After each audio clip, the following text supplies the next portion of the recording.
But the last one we looked at, the agents really did like a good spin where they were like, you know, we're actually discounting the price that you see is the discounted price because the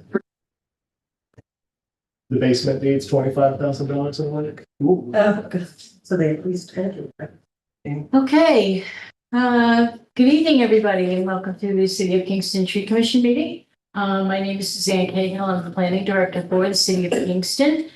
Just a few quick announcements before we do get started. If you do have a cell phone with you, I just ask that you please put it on silence so that it doesn't interfere with the meeting. The meeting is being live streamed and it is being recorded, so please be cognizant of that in your discussions. If you do need to have any discussion outside of that, which is directly related to commission business, please we ask that you take that outside of the room. You can use the chambers and the conference room on the opposite side of the room, as long as it is not being occupied by any other meeting. Bathrooms are on this side. Right outside the door is the women's room. Past the stairs is the men's. If we have an emergency, we ask that you do not use the elevator. Please use the stairs, and if you need assistance, ask us and we will help you. With that, I'm going to open the meeting. It's June 10th, 2025. It's 5:02 p.m. I'm going to turn it over to Brent Nepper, who is the city urban forester, ask him to introduce himself, and then we'll go around the room and ask commissioners to introduce themselves. Brent? My name is Brent Nepper. I'm the urban forester for the City of Kingston. Evan Kang, tree commission member. Amanda O'Neill, tree commission member. Dean Sorge, tree commissioner. Elizabeth Collins, tree commission member and representative for the Memorial Tree Fund. Okay.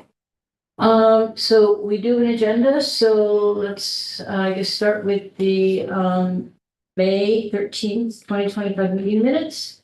I know that Brent has sent them out and circulated them. Are there any comments or questions? Can we have a motion to adopt? Motion by Evan, second by Vince. Any discussion? Hearing none, I'll ask for the vote. All in favor? Opposed? Good. All good. Okay. So then we will move right along to our reviews. The first out is 46 Lavon Street. It's a application by the property owner, Alan Aiden, to do a tree removal. Brent has put it up on the screen here for you. Alan is also present. Alan, do you want to say anything regarding this? Just that, I discovered that the structure seems to be compromised by insect damage. And that's only just discovered, 2 weeks ago or so. Yeah, so I can provide some more details. I did an inspection of the tree. The first photo here shows the dieback that is happening with the tree. My mouse cursor shows there's a large dead branch overhanging the street. And then the biggest item of concern that was just mentioned is the tree is also decaying severely around the base. Waiting for it to load on the main screen.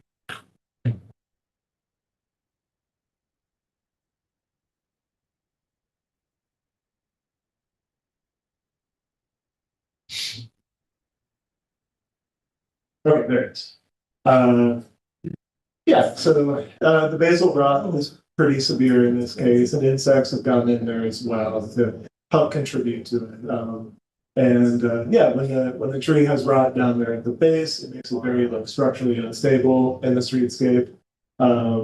This is a pretty narrow planting strip area, but the bluestone was also laid in such a way to give the tree a little bit of extra space, probably also a little bit friendlier on the bluestone that way too.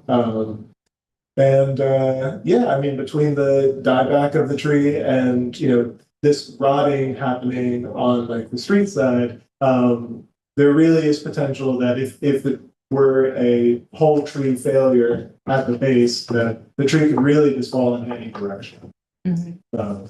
So I would consider it to be of equal risk to both the street side and home side.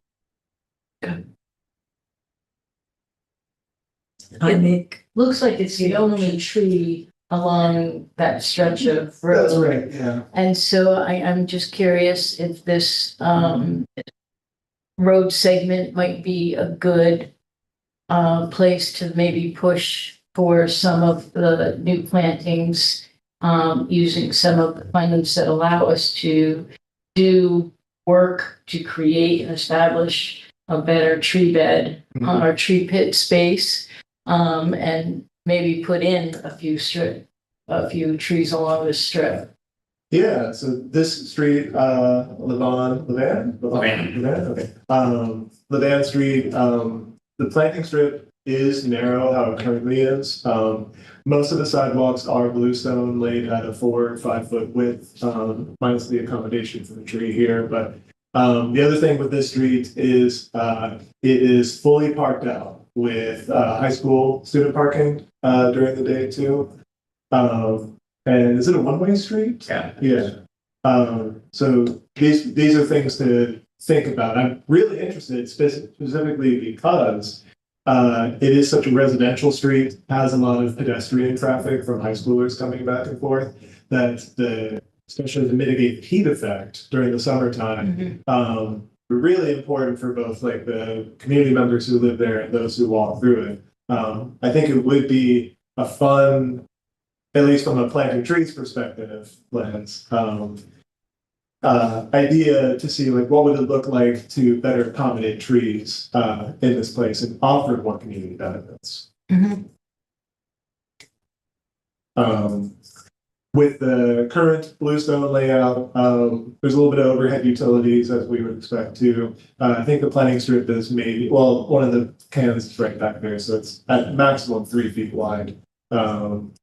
And yeah, if we were trying to try to retrofit street trees onto the streets with the current amount of space, we would focus on smaller species that wouldn't grow so high as to be like problems with the utility lines, but also wouldn't need as much soil volume that larger trees would need as well. So there's a couple of different directions. So there are red lines there? I think on one side. What's that? One side of the street, overhead power lines. Yes, but of course, there's crosses. Right, yeah, the service lines. Yeah. And the service lines, there's a little bit more leeway with treaty. Central Hudson is, they don't care with the service lines. And as long as like the trees are cared for in such a way that they don't grow a large, potentially risky branch over the service line, the small branches don't really create a conflict with it. Like on Central Hudson tries to avoid the transmission lines.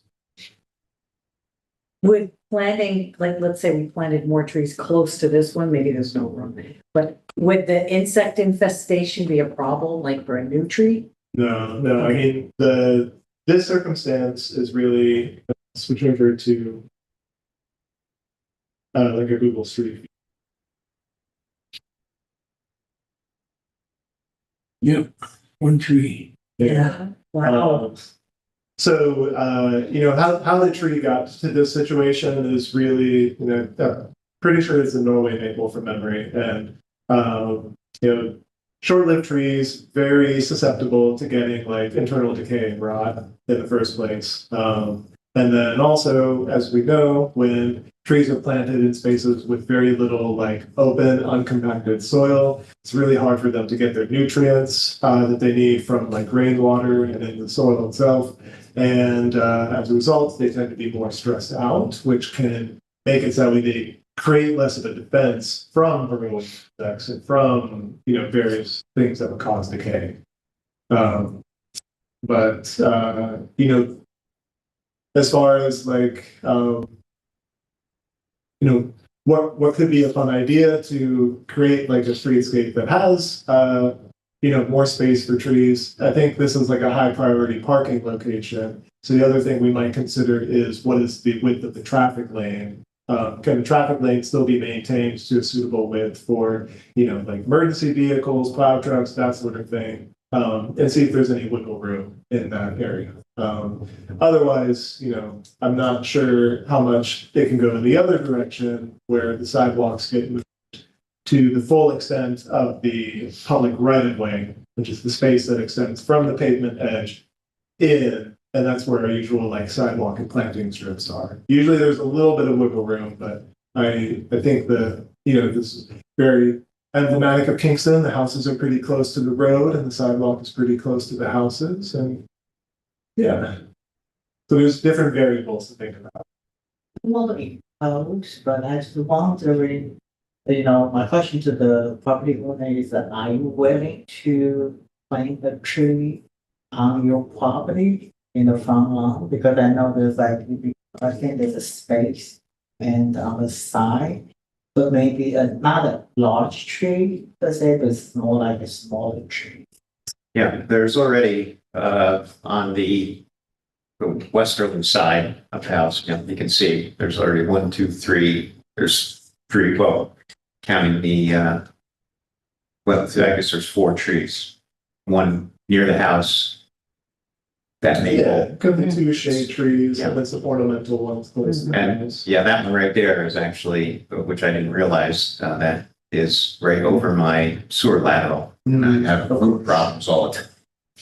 And, so I wouldn't plant one there, that's for sure.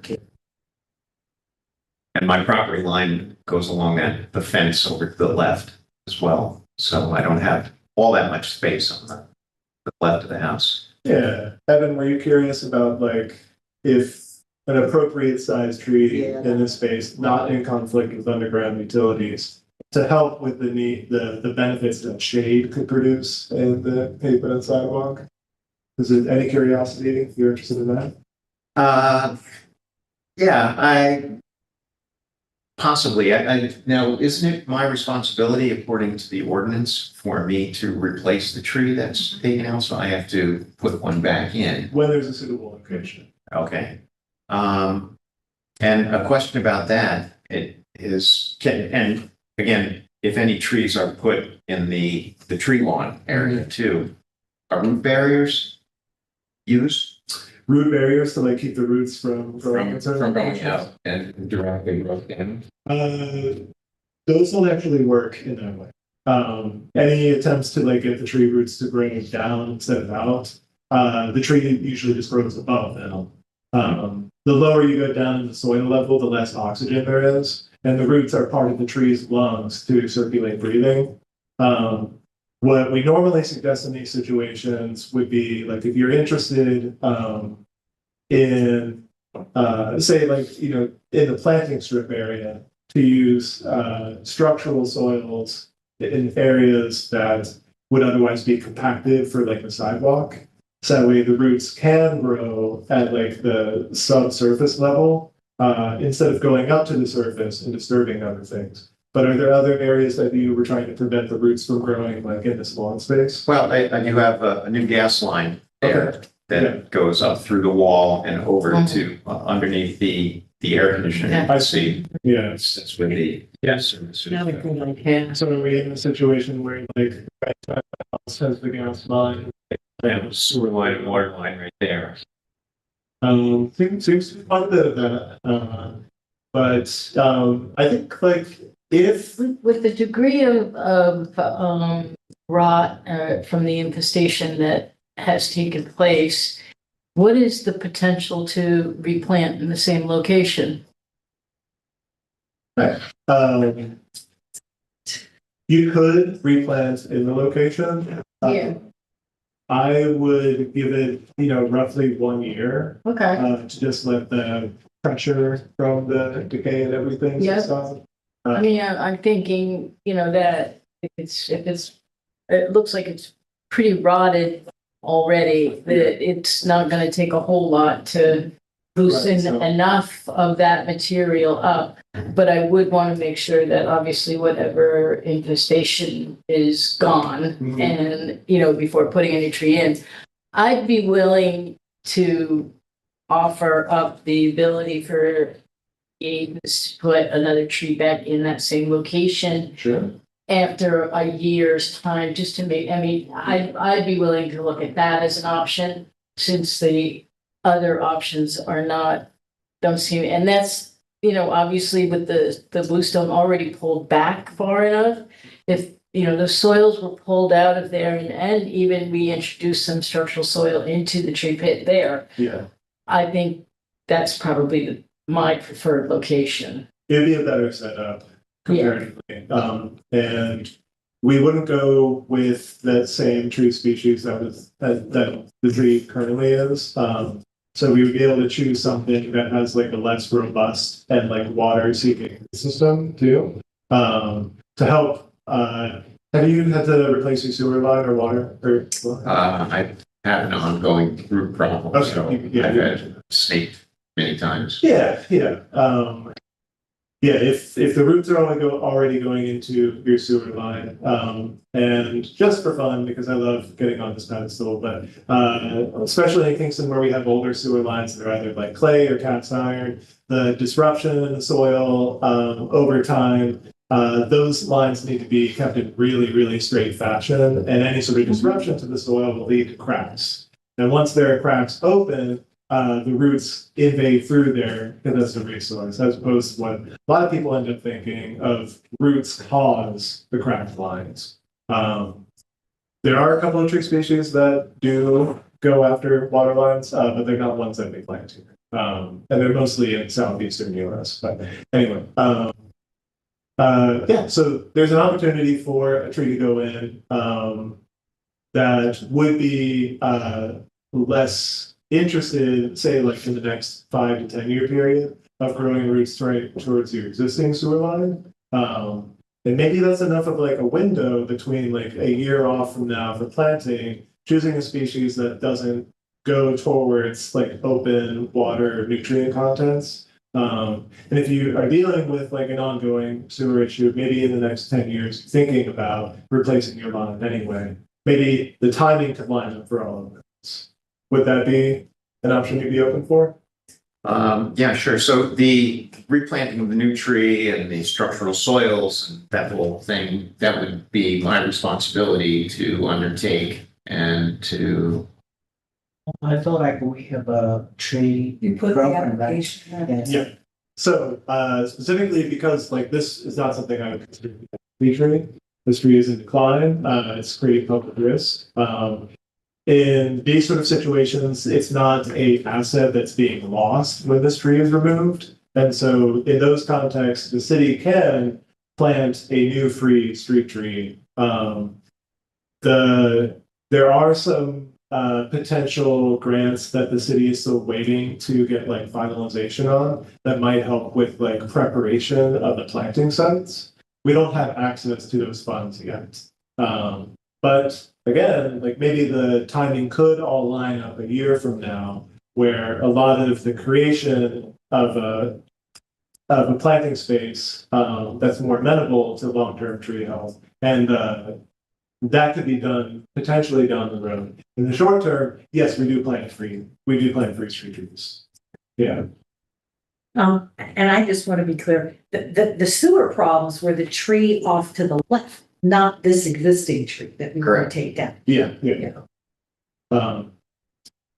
Just to help ease some potential concerns that is a new tree also going to seek out this sort of thing. We can design away from that problem too.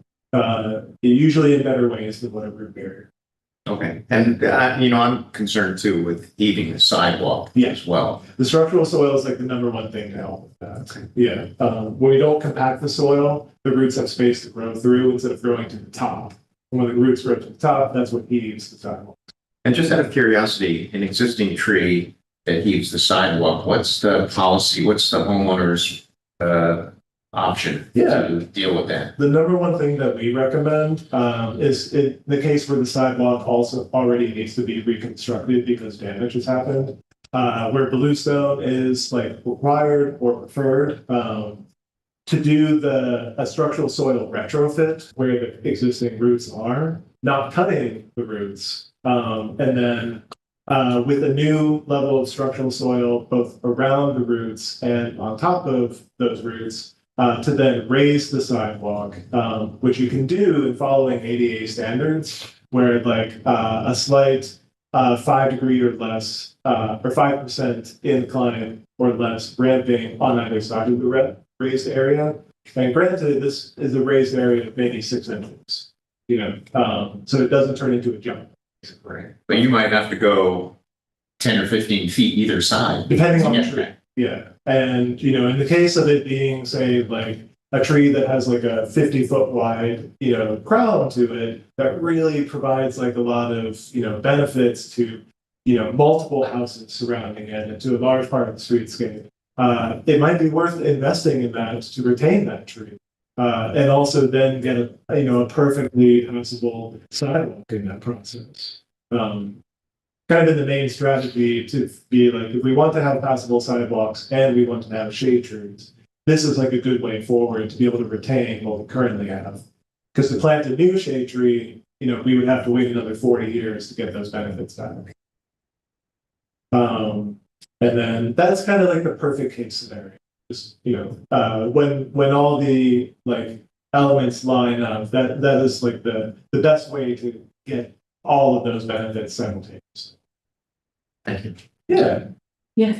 Well, considering the condition of the tree, like you said, I would make a motion that we allow the removal of the tree with all of our standard conditions about insurance, arborists, et cetera.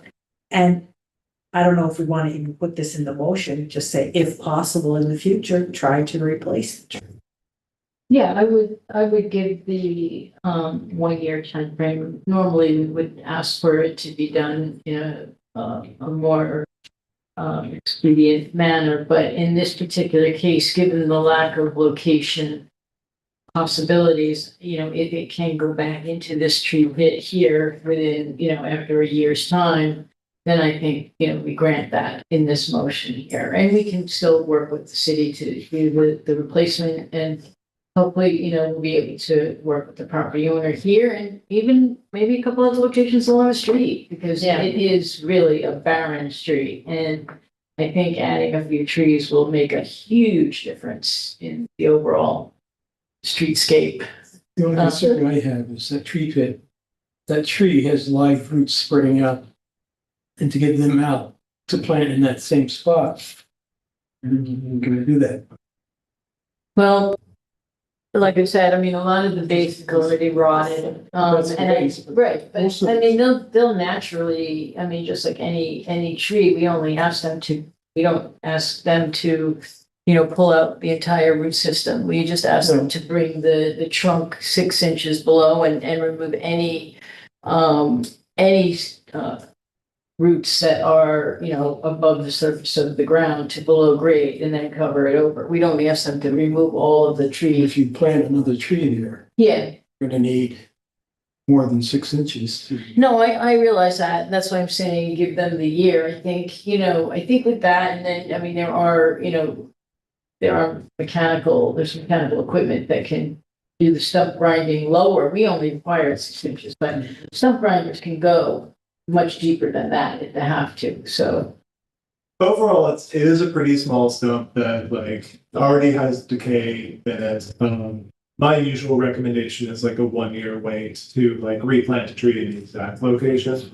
And the usual size trees that are getting replaced have root ball somewhere between here to here, which requires a machine to dig the hole in the first place. Right. Yeah, so between like the year wait for like the existing roots to decay and then a machine scooping up that soil, that's usually the roots pre-existing roots don't usually create like a conflict in that situation. I would just make also like with an example like this, what we did is that we dig some holes just to have like to allow the water to go in. Oh, yeah, that's a And good it idea. went like so fast. Yeah, Like just to kind of like drill, some with the water going in, it was amazing. So there's a motion. We need a second. Okay, Evan seconds. We should have had the second, and then the discussion a little bit better. So is there any more discussion? That's a good question too. So do I write June 10th on my calendar or 2026, or will I get a letter, or how does the time frame work? We're all gonna show up at your house. We're gonna get you 10, and you have to go up, baby. That's fine. Yeah. That's fine. it's gonna be a really nice day. I'm sure it will be. I'm gonna be reaching out Okay. about it over email, as a follow-up for, like because June 10th is already kind of late in the year for plantings, so I'm much more interested in checking in with you first about, hey, it's March, we're getting to that time period. Is there anything that you still need or want to figure out on your end before we talk about planting a new tree? And then, because you're just so nice and quiet. I doubled up on my minutes today. Yeah. The commission appreciates. Okay, we need a vote. Yeah. All in favor? Thank you. And I'm gonna check this off for the tree grant and say, yes, it was. Okay. Very good.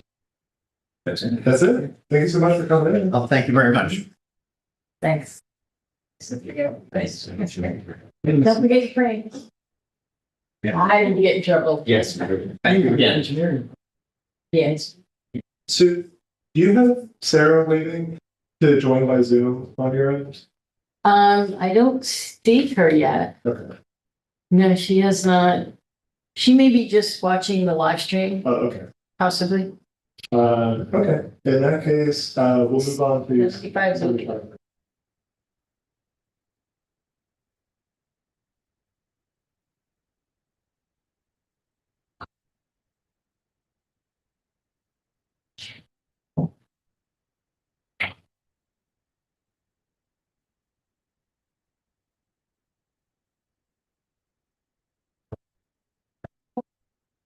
Okay, 75 Lucas. We got a 311 report on this tree. We can all probably assume why, dropping branches, a lot of decay in it. And we've sent a letter to the homeowner notifying that the tree is in severe decline and the commission would be reviewing it for possible removal. Yeah, would anyone like to see any other? Did you hear anything back from the homeowner? Yeah. So the owner called my office back after receiving the letter. This is a rental property. The owner is happy to do the removal. And they're just waiting to hear back after the commission. Okay. Did you talk to them about a new planting? Correct. Yeah. They're good with that too. They're amenable to that. Good. In this case, the tree is again like not an asset that's being lost at this point. It's Yeah. 90% dead. So the city would replant in this location. Okay. The city will be planting. Yeah. Okay. Any questions? Okay, now motion? Make a motion to remove the tree with all the standard condition. Yep. Second? Amanda? Any discussion? Will you be able to send like a big shade tree, like, so it's gonna be. Yeah, there's no overhead utilities. Yeah, it The was like planting this. strip is just wide enough. Yeah.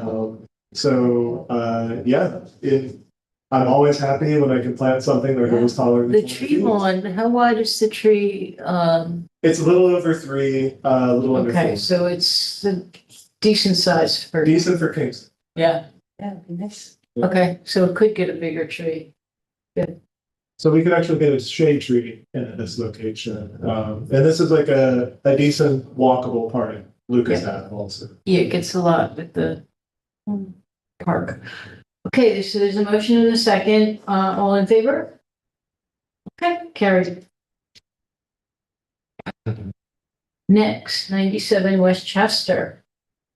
Who was the motion for or the second for the last one? Amanda. Amanda? Okay, thank you, Amanda. All right, 97 Westchester. Yeah, this is a removal permit. This tree, utility wise. And the cuts on it were probably done in the last 5 years where it was a full size crown that was allowed to grow through. No decay or anything like that. This part of Westchester has pretty narrow tree lawns, even narrower on the non-utility side of the street, the left side of the street. But I would consider this to be a location where we think about planting front yard trees instead. And let me pull up some. 1 year ago. Say it again. This is 1. 1 year ago, so I haven't found. I'll pull up the Google Maps. which probably why the property owner reached out about the case was in response to the tree. So Yeah. my copy says September 2023. Wow. Yes. Too far. Wow. So yeah, pretty sad. Looking so healthy. 23, September 23. I wonder Very if pruning good. it properly would have saved it, This would have been a tough one. because it's so close to the line. Yeah, it's like, no location to put the tree besides like right there in that planting strip. Yeah. So, between like our street clearance pruning needs, the overhead utilities being so low on the street, there's not a lot of opportunity to shape this tree in a different way. No. Which is, it's disappointing. And just to show the house, there is like a newly planted tree. It's a little bit bigger now, just to the front right of the house. And then I can't remember markouts for underground utilities. It looks like the gas is on the other side, the other side. I saw gas right there on Yeah. the house right there. There's water. I'm not sure if that's Usually that's going to, but you can see is that on the side Yeah, of the flags. porch there. It looks like, Yeah. So there may be some potential to, have a tree maybe in this area. The new one that was planted, I think, is an ornamental cherry. And then, just there's another street where I've heard from residents that, they would really like to have street trees as well. They have some challenges with, that's Chester right before it goes downhill towards Broadway. Cars going really fast up that hill. How much of the street is available. There's not official parking really available on the street either, but people still do because there's not really no parking signs either. But it's pretty tight. it looks like a lot of the properties have started to put the trees in the front yards versus on the tree lawn. If you look like right there, down the street, across the street. So maybe that is the way for this to be replaced, is to, kind of follow that pattern that's already forming along the street. Yeah, exactly. So the tree actually is impacted by the utility pruning, right? Oh, yeah. Also, it's just like, that's why it lost the integrity, and that's why they are removing the tree. Their main reason for removing the tree, I'll try to show a little bit clearer in this photo. Maybe that's far too. But a lot of these branches, trying to show where my cursor is, are already dying from the green cuts that happened, I guess, just last year.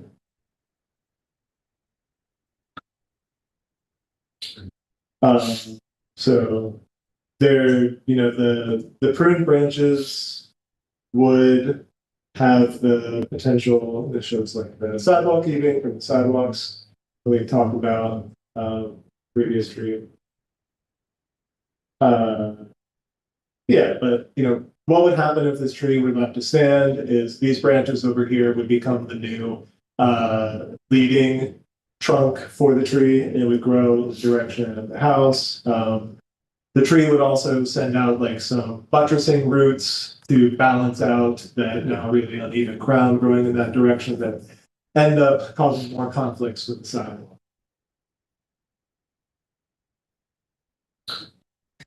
So I'll make a motion to remove the tree with standard conditions, including having a sidewalk.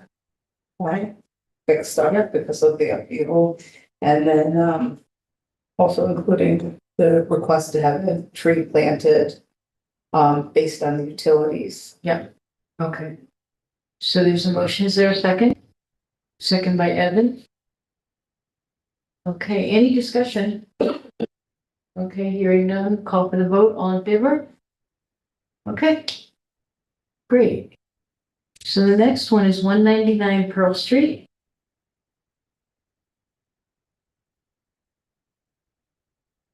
And this is another removal request. Yeah, I believe so. I'm actually going to look one more time. Is this pruning or removal? That's the thing I'm double checking. Let's look at- So it is, it's It's- pruning. it's because it says pruning, Removal yeah. of dead section. Yeah. Okay, so it's not a removal permit. Yeah, let's make sure the commission, this is for pruning and not for removal. Apologies for this typing there. Did you look at it for balance? Say it again, then. Sorry, did you look at it? I think Yeah, I did indeed. So pruning off that large dead limb on this tree, as far as like weight loading on the other side and balancing, this tree would do okay with that. The die off of this branch, if you look in the bottom right, you can see the watermark out. They had trenched for a new sewer line or water line over here in the last couple of years. And this is just a direct one-to-one thing that we can see happen with trees. Even over 8 to 10 feet to the right of the tree, like it's because of how much it tried to focus its roots growing in the open soil space, that pruning of the roots over there was enough to peel back this branch. Would you recommend like pruning a little bit of that top on the right there, like along with taking off that branch or just taking off that? Right now, I would focus on just taking off that branch and seeing how the tree continues to respond like through this growing season. With this recent die-off that happened in the last year or two. With where the root pruning happened, 8 to 10 feet away, there's still enough living roots on that side that I'm not worried that it's not as if the roots were cut away 1 foot away from the trunk. So the tree will have enough root system to hold it in place. I would like to retain as much of the living crown as possible so that the tree can continue to regrow Okay. new roots. Yeah. But Do you then think it'll have a potential to bush out on that side a little bit? Definitely. Once, Yeah. okay. And with the service line going to there, that, you just want to manage how the tree has its response growth on the right side, to not be a total conflict with, the service line. Or overhead service. What about the marking on the trunk? Are you talking about this little spot right Yeah. here? That is a wound that the tree is healing over. If I had to guess, when the trenching happened, the machinery probably swung and hit right about there. It's a little too high for a car to have caused that wound spot. One thing that we might want to consider though is that pruning this large of a branch, even when it's dead off the tree, it will really struggle to heal over that pruning wound over time. So it could be a point where decay comes in because the tree will really struggle to heal over that.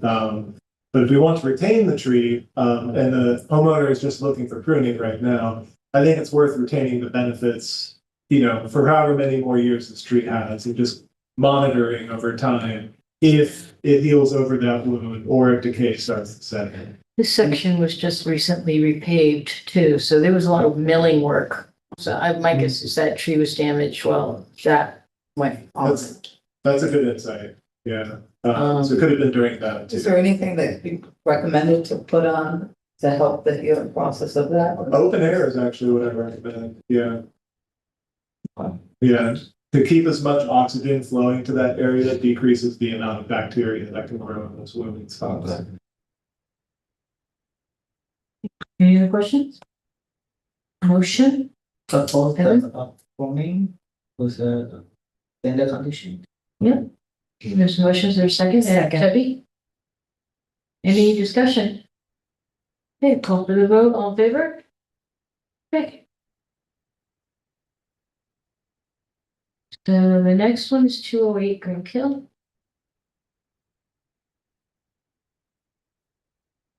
I know we've been looking at a lot of dead trees there. Yeah, this tree, I took this photo a couple of days ago, on Friday, and, it's just standing completely good. What happened? That's a good question. It's another Norway maple. The one thing that I do know happened from talking to the property owner is a fiber optic line was installed from the corner over here, following the length of Greenco.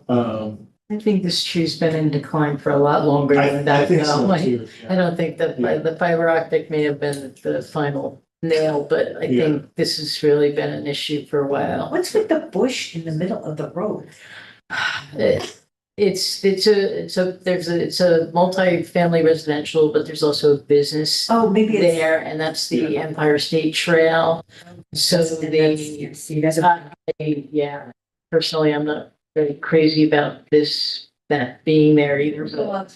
Not blocking driveways. I'd say it might have something to do. Yeah.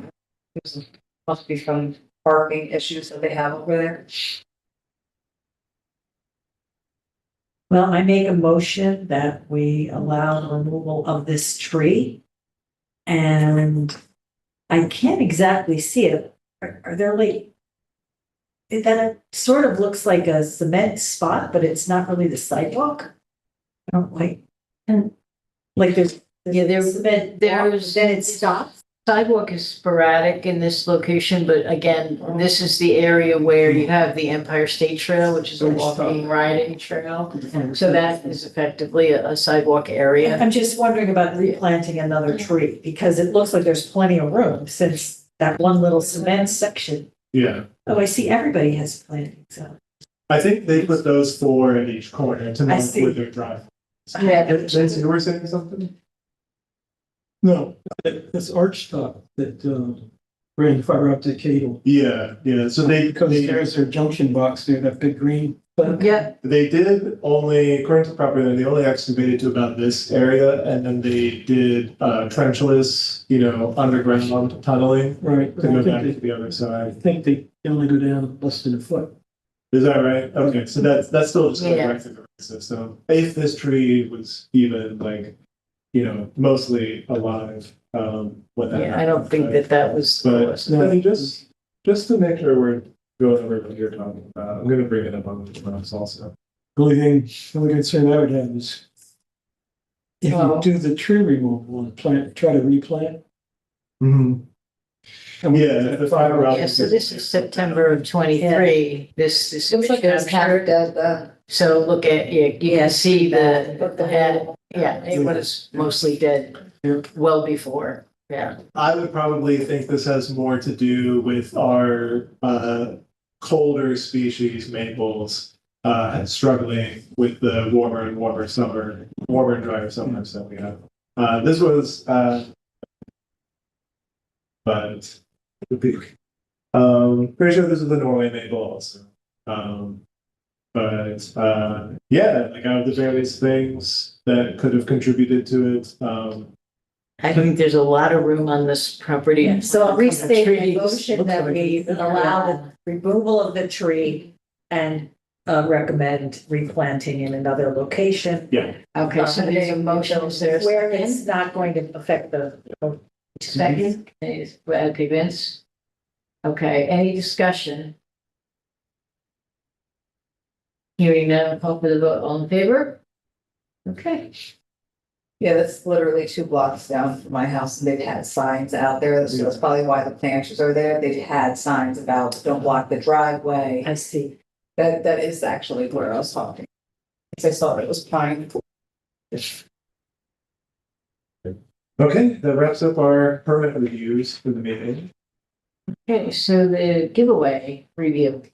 Yeah, so this is just me to give a review of our spring tree giveaways that I was able to put together at the very last moment. We used funds from the USDA Urban Forester Grant to purchase 250 sapling native trees. The species that I used were red oak, sweet gum, Washington hawthorn, and redbud. And I gave those trees away at 2 events, the main one being the Kingston Earth Fair, and then the following weekend at the YMCA seed and veggie garden plant sale. The Earth Fair, I gave away a little over 150 of the order. It was so great. I didn't get one moment to go and see the rest of the Earth Fair because the entire time I was at the booth giving away trees and talking to people about trees. I also had literature up with QR codes and links for people that may be interested in having the city plant a free tree in front of their home. And then I just took my booth materials and I brought them for the YMCA seedling sale as well. And yeah, the remaining trees I was able to give away. And at the YMCA one, Green was also there doing some community outreach for the Midtown Linear Trail project as well. And so with the seedlings, I gave away half the flyers. But they're down in my office. But I printed up flyers that were very cute looking and had information about the trees. The whole backside of the flyer had planting instructions and watering instructions for the tree.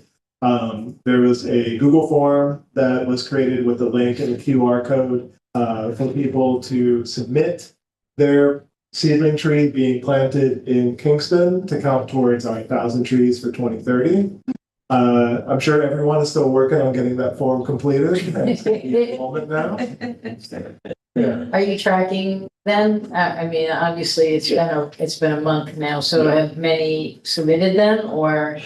I don't think that was a success on my end to have a flyer with the QR code and the link, and then have the people do a follow-up to fill it out. I think what I would probably be more successful is having them put in their information at the booth while they're getting the tree, right? Because yeah, there's a handful of people that started the form and then they didn't finish it. Okay. Yeah, and it's a one-page form. You know, I tried to make the barrier to entry as low as possible in that situation. Okay. But there's better options that I could have done. Where the next seedling sale, because outside of the success of giving away those seedling trees, which then there's not really a lot of follow-up opportunities for how those seedlings are growing. A few people that have just either come by City Hall or seen me while I'm out and about have mentioned, oh, we got the tree from you, and they're saying it's starting to grow. But I think the main value in these seedling giveaways is connecting people to the idea of trees. That's really what the success is that anytime either some person who just sees the trees and is curious, a young family, kids get involved and they carry around that tree, they're making the connection with that little tree that hopefully spurs some just general interest of oh, there's trees all around us. Just to be clear, Yes. the 250 trees, they were seedlings? Yes. Okay, so they were all seedlings. Yeah. So they were little bare root seedlings. They were all about 1 foot tall with then just a small root system. I got them from not a New York State nursery, but Kentucky State Nursery. So there is, they're all native species to here, but there's also a little bit of more southern genetics mixed into there, which there's some pros and cons to that. A lot of intellectual debate in the plant world around this stuff right now, but they all just kind of came in a big bag, just bare roots, no pots, no soil or anything like that. And then I kept them hydrated and watered, and they were in water buckets that then got wrapped up with newspaper and the instructions to everyone of plant these ASAP. For better survival rates, I've seen some tree giveaways actually do potted small trees. It's a lot more materials and overhead there, but there is a higher survival rate with that. But it's more expensive, so you usually get less trees unless you spend more money on more trees. And there also does appear to be a little bit of a barrier. Are you willing to walk home with a baby tree wrapped in newspaper that fits into your pocket or your bag or something like that, versus carrying, a pint size potted plant to go into your car or something. So variables to play around with. And what were the 4 trees? The red oak, red bud, hawthorn. It's sweet gum. Nice. Yeah. It was really fun for me to do that. Nice weekend activities. Yeah, anyone else have any thoughts on like the tree giveaway stuff before we move on? I like that you incorporated the Google form concept, Yeah. but it does need some revision. Yeah, I think ideal world, either like a clipboard with a stack of paper copies or a tablet. I think I just needed to be logged, like the actual address where it was Right. going to go and have them fill that out Right. right there. Yeah. And then give them an opportunity to do the Google form. Mhm. And then you can even email them, do a follow of Yeah. what they filled out. Yeah. But the Google form could then be like to upload a picture of where they planted it Right, yeah. and, something like that, like. Yeah. My Google form did have an option of like upload a picture, include a little story, and So we then just split it off, part of it on paper and then the other part. exactly. I think that's a good way to do it. And then if it's like a paper sheet or a tablet, bare minimum information on their part, just like address, name, and an email address. But then it's like the beginning of a story and then. Yeah. And honestly, the tree stuff, like myself and somebody helping me at the booth could put down that information. Just make it as little overhead as possible for the recipients. We take picture of the ID Take a picture of their ID. We could try with the that. address. Yeah. We're gonna need your social security card too. Yeah, we're serious about our trees. Good. Okay, moving on. Tree Commission processes review. Yeah, so I thought it might be a good time to check in on these things. I gave the commission a little bit of homework with reading this bulletin from the Arbor Day Foundation. Was everyone able to go over this? No, No. I don't remember being given that. I don't know. This did, I did. I did, oh, Yeah. I knew there might be a case that the email didn't make it to the front of everyone's inbox. So, kind of reviewing, how things have been going with the tree commission. I wanted to bring to light, from one of our past sessions where, we had a tree that had a removal permit. We denied that removal permit because there's a way that seemed to be usable to prune the tree and redo the sidewalk. And then that property owner then appealed. I want to offer some accountability that when the property owner appealed very last minute, and then also included an arborist report, I would have preferred and had the property owner wait, at least 30 days. So that way all of the commission would have had time to fully read that arborist report. It's worth noting that the arborist report was done by the company hired to remove the tree. There you go. I think that's, a context. We had such a busy schedule for that session. The last minute arborist report on it, everything. Next time I will do better in this circumstance and make sure that you all are given more time and more resources to review these things. There is a potential that that tree could have been saved. And there's a potential that after a more thorough review, it may be a report not from the company that was potentially going to receive profit from removing the tree. That maybe a third independent party also says, we actually were able to probe inside the tree versus, what was described at that meeting of a hand electric drill being used to determine. And they could have said, yes, the tree is structurally unsound. And the commission deserved to have that amount of information, and I did not set things up to make sure you all had that information. That's a way for us well, to. it could be as simple as, that, anything of that magnitude, that there's a deadline, that if it's not here a week before or a week and a half before the meeting, so that it can get processed and reviewed internally and then sent out and circulated.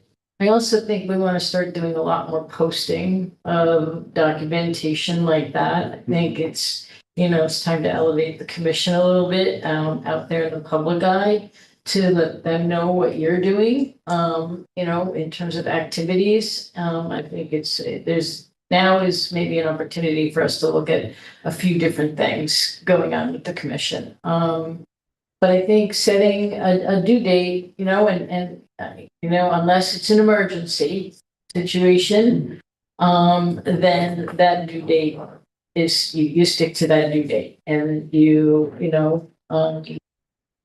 and that's it. I'm sorry, it won't be heard until, Yeah. until the following month. I mean, you do meet monthly.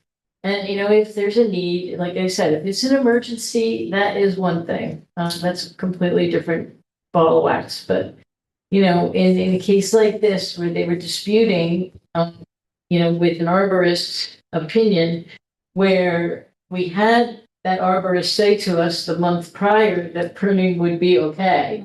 Obviously the property owner indicated what they wanted the outcome of the report to say. So that's, Right. in my opinion, how it ended up being the way it did. Well, I just want to say that I really appreciate Brent's input on the tree commission meetings because I always felt somewhat inexperienced. I know something about plants, but mostly flowers, not a lot about trees.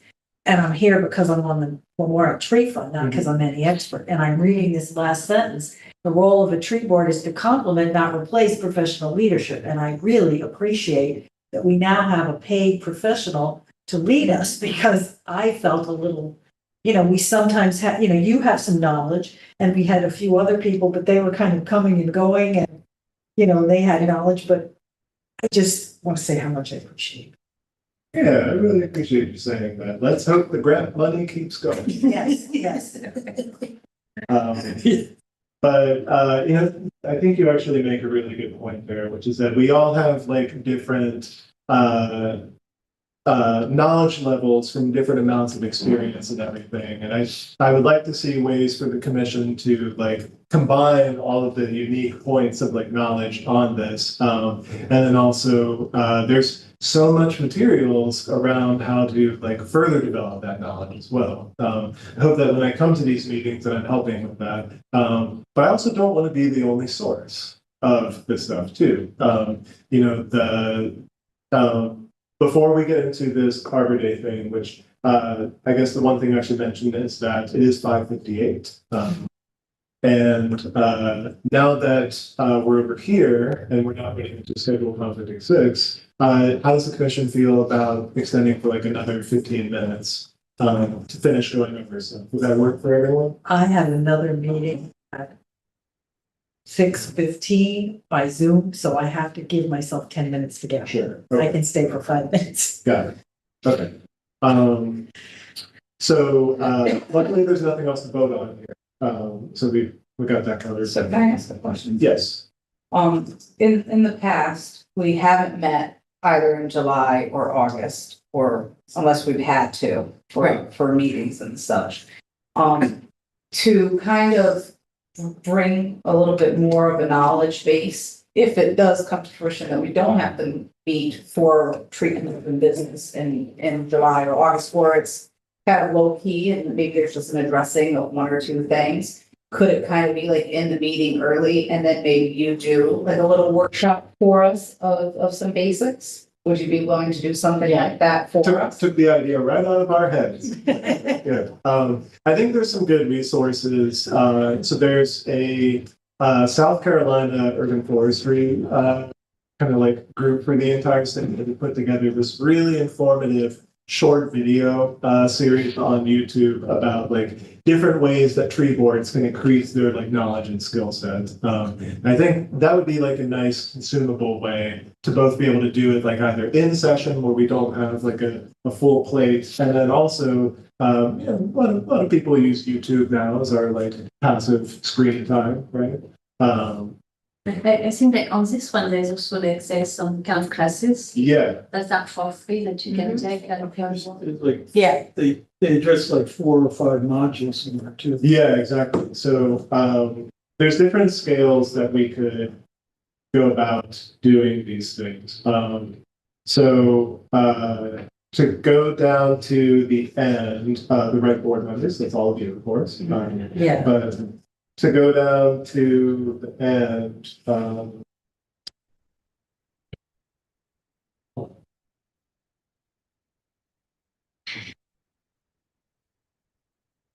these modules. So Tree Board University, each of these modules by the Tree Board University says that they take between 2 to 5 hours to complete. I don't Each one. each one.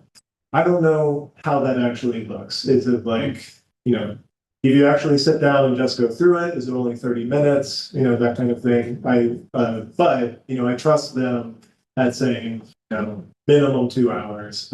In the modules, we're all different lengths because some topics are, you know, more advanced than others, I think, or like more elaborate, probably better. So yeah, as far as like different scales of like resources that we all can engage in. You know, this was like the smallest one here, of just what was in this bulletin. And then the next one up would be that series of YouTube videos. And then the most advanced one would be this Tree Board University. So I guess I would, you know, put it to the commission. What do you all find yourselves interested in? Kind of like this process. Yeah. And to Alex, I didn't go and look at the Tree Board University to see if those modules are available. Yeah. But I like that concept. So here's the Tree Board University website. Oh, okay, for sure. Yeah. it's free. It is free, yeah. It's free. Yeah. Can you go to the courses on the left? Yeah. Sorry.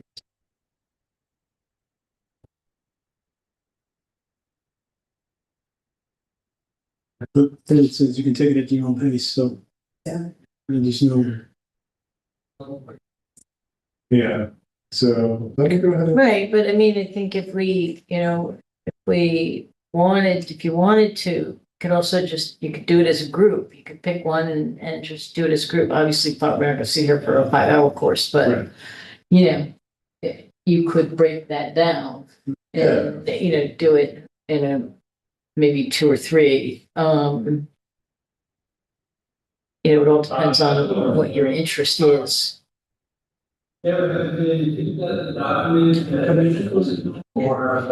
Actually, I'm gonna have. And I'm gonna close it on that. That's it. And you sent this to us by email. Yes. Somehow I. I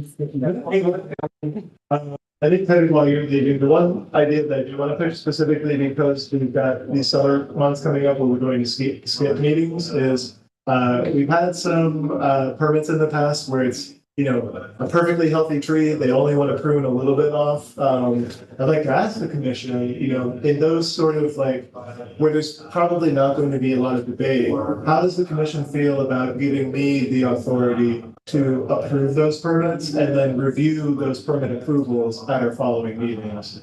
So we can focus more on these like substantial permit reviews where we need to really look at the condition of the tree versus, you know, yes, it's completely dead, let's go ahead, or they want to prune exactly one branch off that's over their driveway, that's okay too. Or would you prefer to still go over those in session?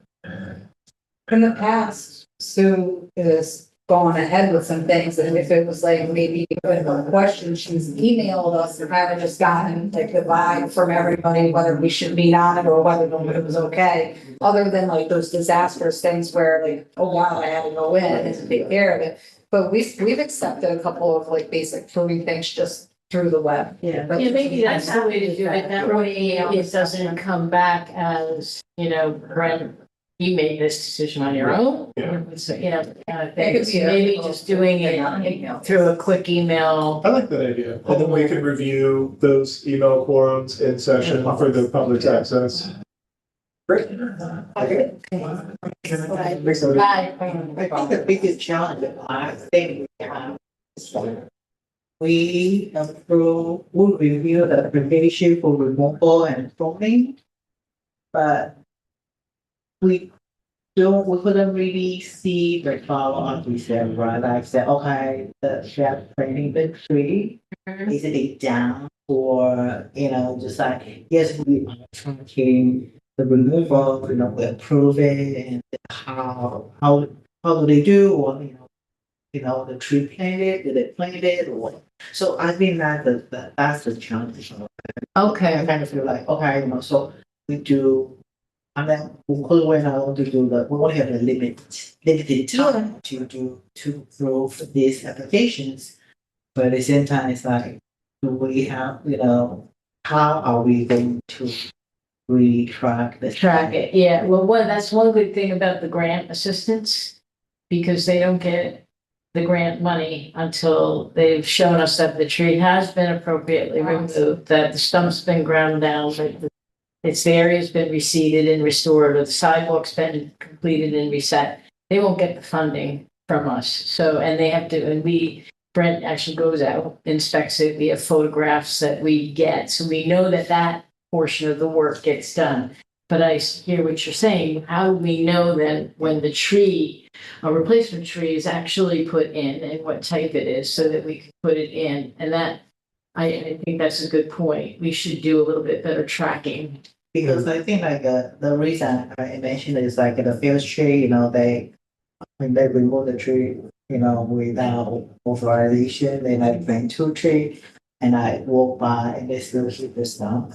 Right. And this was just like, okay, in this kind Yeah. of situation, what are we going to do? But at the same time, it's like, well, that's only when we randomly walk by, but at the same time, it's how are Yeah. we make sure they are doing what they promised? Right, well, just the other day, there was on Fair Street where they took down two trees on Fair Street in front of, I forget the number, but the property owner took them down.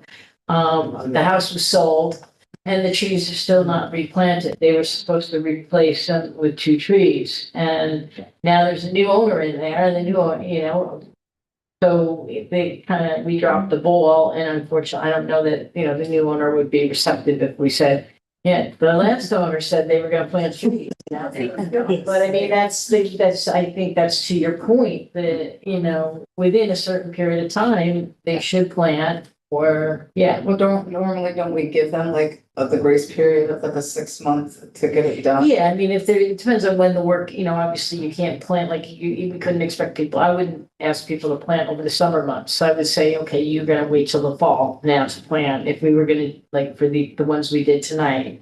Or like in the Van Street one, we're giving them a full year. So it's really gotta be something maybe that we need to set up a file that's a tickler file that'll generate, hey, in 5 months, check this location. We could do that with a Google Calendar. Yes, yeah. Set like 6 months.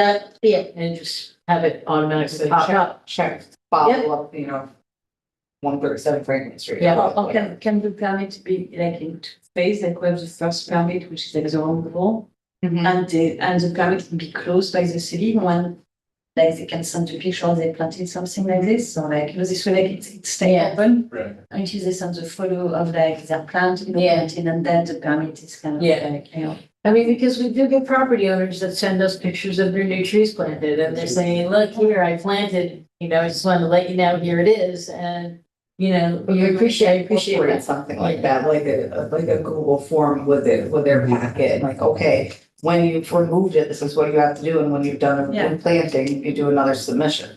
and when it's ready, then the permit is finished. Yeah. Otherwise it's open until like someone. And then you can just check off that box and not Yeah. have to get that, Google check, like, click your calendar. Right, yeah, Because some won't do it, and then you just have it backed up on your calendar, but Yeah. others will, and then you could just like, oh, good, you remove this address for my future endeavors. I Is agree. it possible for us to go back to because I know the owner who sold the property, there's also another property on Fair Street, I believe. Can we go back to find the owner? Which is two tree, then that will be $2,500. We can keep That would be a revenue. But was that rule in place when they came in front of us? I can't remember. Yeah, she did. Oh, it was? Yeah, she said she loved the tree. Yeah. I mean, I remember when she was here, I just think that I didn't know what time frame it was where that new policy went into effect. for the Well, fine. it's too late because like she didn't. But that was part of her decision. They cut the trees down without Yes. the city's permission, so we sent them the letter and they came in. We didn't fine them at that time. We wait for the fee. We waived the fee, but she removed the stumps. The stumps did get ground down and below grade, because I saw that happen. And then she was to replant, and I've actually saw her a couple times walking, and she asked me what kinds of trees, and I said, you can put in, we can give you the types of trees. And, then I've sold. How do you go also onto the market again? Yeah, because they just reseeded the area where the trees were. Yeah. I saw that. What if, the waiving of the fine, which we make contingent on, replacing the trees, that fine only goes away once there's proof of the trees being planted. Yeah, It's, Well, the problem is if, like most fines, like let's say you get like the $200, you put out too much garbage fine in the city, or, what, the no shoveling or something like that. Like there are fines that exist in the city for different things, but normally what happens is those are tacked onto your taxes. right, But in this situation, they got that. they sold that property, so how does that track back to them? Like how, is it just like that magic loophole? Don't see how where, see how you can track it. I know. Well, but I mean, the majority aren't gonna sell the house. This is a rare situation, but I think that if you don't take care of it by this certain day, it will be added to your taxes. That has to be. well, I think, I mean, the only way, because when houses sell, people do check records, and normally they check records, to find out what are the liabilities on this property. But the only way to do that is to record that somewhere, that as a lien. And, But I'm saying if it hasn't like, changed hands, like if I took a tree down, like the one I was just planted in my house and I'm like, city, I'd like my tree. I'm gonna Well, at cut the it end of down. the, I get a at the end fine. of the calendar year, unpaid, fees and fines, like with the building department, they get sent to the comptroller's office and they do get levied onto the tax Yeah. bill. That's what I'm saying. And, This should be- I don't think that they care about, is it the same property owner or not? I really don't. Okay. There's also the situation, my wife and I are in the market for houses right now, of like, when the property has like existing liens on it and, the new property owner finds out about this after the fact, there's all sorts of like small claim stuff that goes on against the seller specifically for that. That might be valuable in that context, and granted, Amanda, like you're saying, it's such a like niche situation for that to happen, but, to have a record on the city's end of saying like, we made this fine being waived contingent on the tree plantings. The property owner never provided proof of the tree plantings and the time period that we allotted for it. Which then meant that the fines were still enacted on them, which they did not pay, and then became like liens on the property within years, like Sue was mentioning. All that would be like a But record. there has to be a record. Well, I think you've somewhere. gotta have, obviously, the commission has the ability to put a fine place a fine on a property. So I think it's a conversation that we need to have the city's attorney and say, if the commission says, we want to fine this person $500, how does that get levied? I mean, in the past, it's happened very infrequently, and our office just sent the letter. Sometimes it took, 8 months to collect a But I think small that if we already fine. do that from garbage or from shoveling, then this should be a very easy thing to just. That's what I'm saying, yeah, I Wheelhouse. mean- I think that that's You know, necessary. right. And then there has to be some way to say, okay, they have this $250 fine for not shoveling. And it might not have been levied onto it, but it's still tracked somewhere, so if they sell it before it gets assessed onto the taxes, the new owner should be able to see that there's something pending. There has to be some way to track that, so they know, hey, this needs to be taken care of before I buy the house, because. it's Yeah, I still- don't know. I don't know how that works. I know like with the building department, but some people just buy houses for cash and they don't care. And, you Then know, it's fine. and then it's their problem, right? Then they end up with a lot of problems. But, you know, like with the building department, you know, a lot of times when people are buying houses, they'll ask for a CFC. That's a certificate of compliance. And, you know, when the building department is issuing a certificate of compliance, they have in their files, because that's who grants them, they have in their records, well, here's an outstanding fine and here's this and here's that. So they have it and they put it on there that you don't get a certificate of compliance until these things are addressed. And can we And then- back onto that? I probably could. I'd have to talk to the building department I first. mean, it's gonna be to see. such a You limited know, amount well, of I actually situations was that that before happen. then, I'd ask for counsel.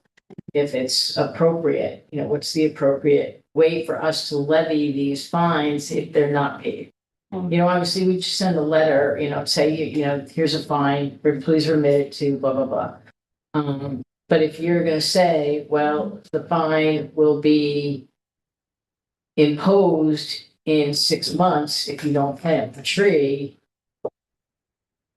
that's typically not kind of the way, you know, the fines are imposed because you don't do something. You're being fined this because you didn't do this, you get a fine.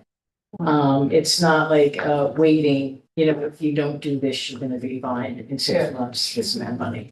That's not a typical practice. Like you said, I think it's gonna be legally binding.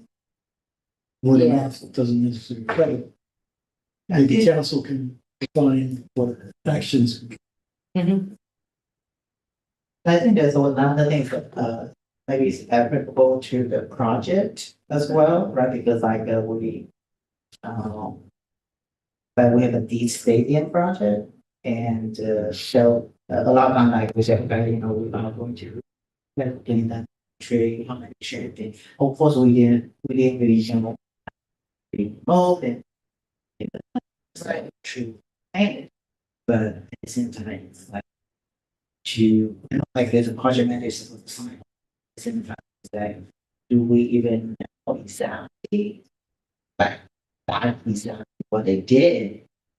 Right. The manager is not going to choose to Yeah. tree or something. They just the project is down as a case. Right. I mean, you're talking about like when the city has a project, like the stadium, what's the like records keeping for trees that were in the project? Yeah. There's not a lot.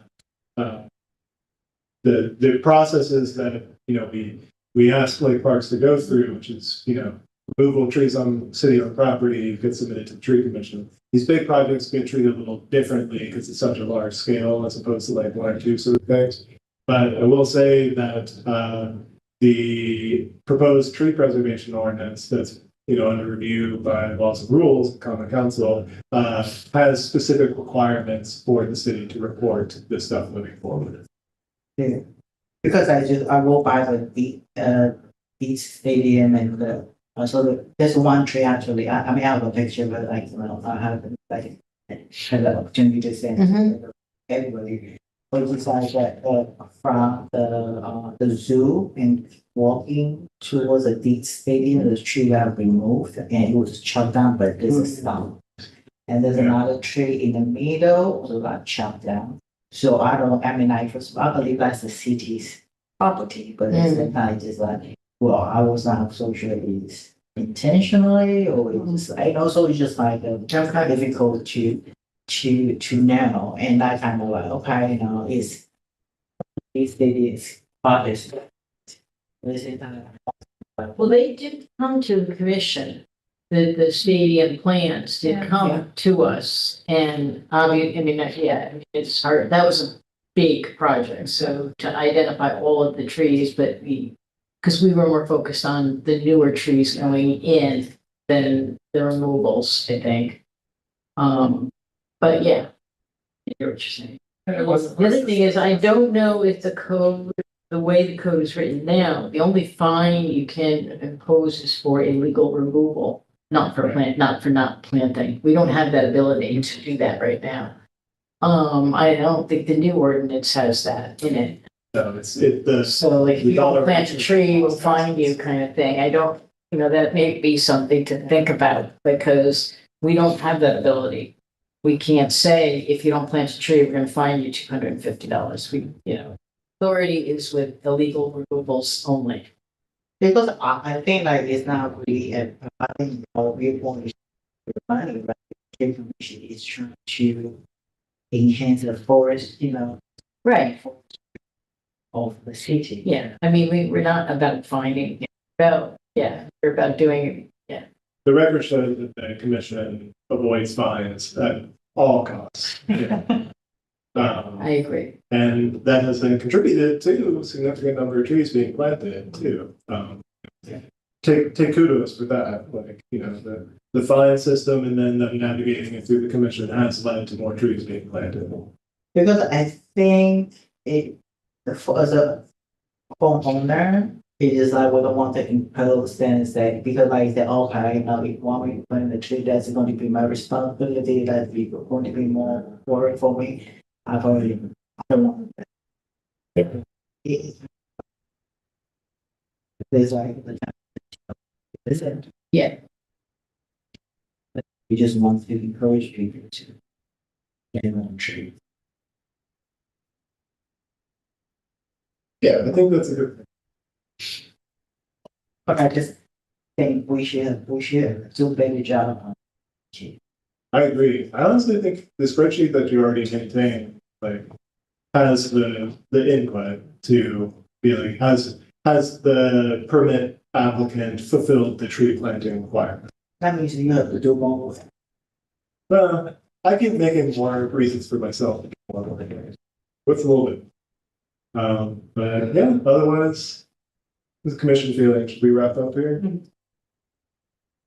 Just a question. So when you said that, you said something that the tree commission should be at more visible. Do you have something in mind? No, okay. Just food for thought? Yeah, okay. But that is my concern as well. We have no visibility Yeah. and, Yeah, well, we're working on putting the platform up. We have to get back with Media Collab, the ones doing the planning board. We have the tree commission, it's started, it's formed, probably could start, we could get that live, that might be something to do at our next meeting, is to have the guys come and show you the platform, the commissioners. Vince is already familiar and working with it on the planning board end of things, but it's a platform that really makes it much, I think, easier for not only commissioner board members, but for the public to look at projects and all aspects of projects. And rather than having to track things month to month to month, each project is set up as its own individual project and you can follow it much easier that way. There's also a lot of opportunities with some of these, full street scale or, brand new park projects. So what does it look like for the tree commission to have like a public facing event in one of these spaces? Is it like a tree walk of Post Office Park to showcase the new trees and just, allow people who are already interested in trees in Kingston to be like, oh, perhaps I didn't know that there's a whole commission for the city that takes care of trees. I've noticed right around Kingston, people plant trees and they never come to the tree commission. And Yeah. There's several trees that seem to be Yeah, new. there's definitely a lack of clarity on many members of the community on Which in many cases is not a bad, It's not a bad thing. it's just that sometimes the choices are not the right choices, unfortunately. And, Planting trees is a good thing. Well, I yeah, think that- I mean, but street trees, particularly like DC street Yeah. trees that are planted that are not street trees. They're not appropriate street trees. And, you know, unfortunately, they get established and then they become a problem. And Like the Westchester tree, we looked at. Yeah, that's, there's a good chance that that was planted by a homeowner at some point, in the past.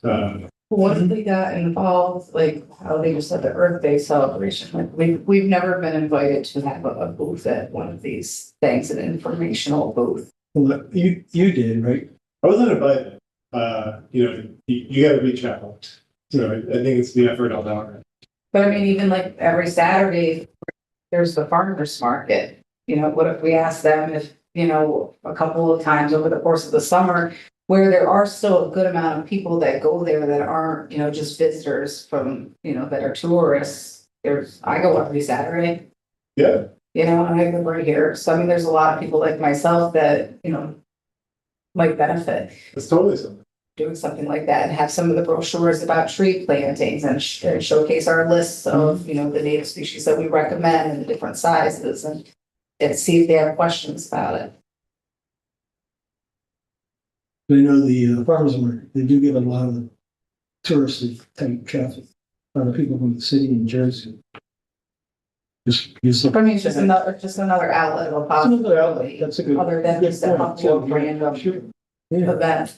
They do have stuff at the rec center throughout the year for different activities. Maybe we could piggyback onto something like that and go. Even if there's just like one representative that goes from the tree commission and signs up to do these things. If we do an outreach of even 5 things in a calendar year, that's 5 opportunities to spread the word of who we are that didn't exist because we weren't doing anything. that's good. How about I follow up with an email to have like some ideas for, different public facing things that the tree commission could do and like gauge everyone's interest. Okay. Yeah, make it more work for myself. And that's That's good. All right, I'm ready to go home. Let's cancel the meeting. Let's close it down. I need another allergy pill and some dying. I feel worse on this. I need a motion to adjourn, Evan. Okay, second, Amanda. I'm already baking it. Evan stole my corn. Okay. It's already over here. All in favor? I Okay, we're adjourned at